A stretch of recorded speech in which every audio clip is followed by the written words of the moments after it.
Аль ч улсад галт зэвсгийн хэрэглээ хяналттай эмзэг бөгөөд тун хариуцлагатай хяналт байдаг. Манай улсын хувьд галт зэвсэг суманд тавих хяналт сул зарим судлаачдын шүүмжилдгээр хяналтаас гарсан гэж үздэг. Тэгвэл галт зэвсгийн тухай хуулийг илүү боловсронгуй болгохоор бодлогын түвшинд ажиллаж байна. Сүүлийн үед сумны хэрэглэлтэнд тавих хяналт алдагдсан гэж үздэг. Хар зах дээр сум борлуулж энэ дуртай энэ бизнес аз ширч байна. Мөн иргэдийн гар дээр байгаа галт зэвсгийн тоолох хяналтанд бас анхаарах асуудал бий гэж үздэг. Тэгвэл шинэ хууль эргэцэн хүрээнд галт зэвсгийг гаднаас оруулж ирэн борлуулах мэдээллийн сүлжээг нэг болгож үүн цагдаагийн байгууллага хяналт тавих боломжийг бий болгож байгаа юм байна.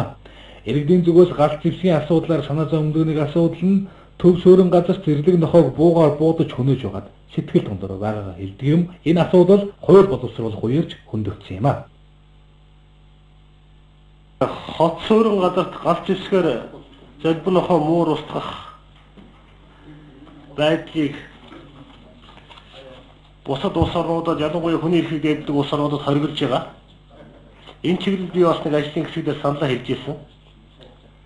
Үүнээс болоод олон иргэний аймнаас эрүүл мэндэд хохирол учруулсан тохиолдол цөөнгүй гарч ирсэн.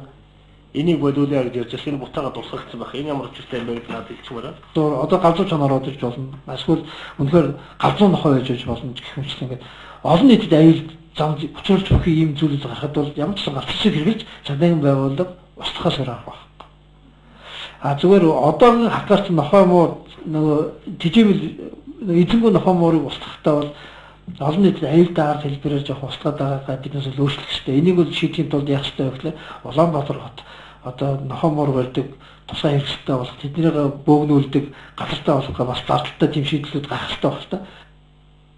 Одоо мөрдөгдөж байгаа хуулиар галт зэвсгийн хэв загварыг өөрчлөх, үйлдвэрийн бус аргаар хийж бэлтгэгдсэн тохиолдолд хүлээлгэх хариуцлагын хэм хэмжээ байхгүй байгаа юм а. Шинэ хуулиар хариуцлагын хэмжээг нэмэгдүүлэх, иргэд аж ахуй нэгжийн өмчил болох галт зэвсгийн техникийн үзлийг тодорхойлолтыг, байлдааны зориулалтаа галт зэвсгээс ялгаатай болгон тогтоох, буудлага спортын чиглэлээр сургалт тэмцээнд оролцоход галт зэвсэг сумны эрэлт хэрэгцээ их байгаа хэдий ч улсын хилээр оруулах асуудал хүндрэлтэй байгаа зэрэг асуудлыг зохицуулах, хуульчлах шаардлага байгаа юм байна.